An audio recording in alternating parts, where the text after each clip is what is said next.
वजीर आजम नरेंद्र मोदी ने कहा है कि मौजूदा दौर मुल्क की तरक्की में खुसूसी अहमियत का हामिल है, इसलिए पार्लियामेंट के इजलास का ज्यादा से ज्यादा इस्तेमाल कौमी मुफाद के कामों के लिए होना चाहिए। पीर को पार्लियामेंट के मानसून इजलास के आगाज से पहले मोदी ने पार्लियामेंट हाउस कॉम्प्लेक्स में नामानिगारों से कहा कि मौजूदा दौर मुल्क के लिए अहम है। ये आजादी के अमृत महोत्सव का दौर है और 15 अगस्त के बाद आने वाले 25 साल मुल्क के लिए खास अहमियत के हामिल हैं, क्योंकि कौम 25 साल बाद आजादी का पहला 100 साला साल मनाएगी और ये मुल्क के लिए हमारा सफर तय और नए मंजिल तय करने के अज़्म का वक्त है।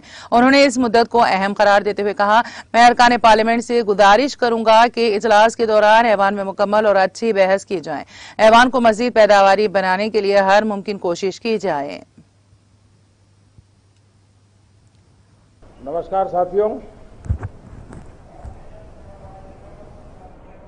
ये सत्र मौसम से तो जुड़ा हुआ है। अब दिल्ली में भी वर्षा अपना दस्तक देना प्रारंभ किया है, लेकिन फिर भी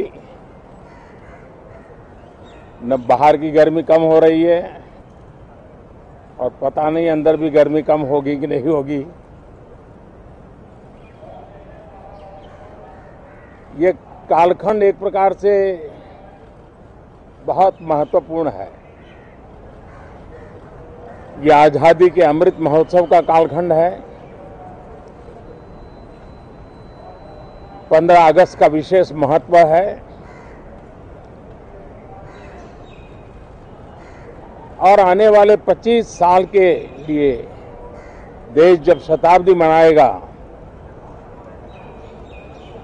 तो हमारी 25 साल की यात्रा कैसी रहे, हम कितनी तेज गति से चले,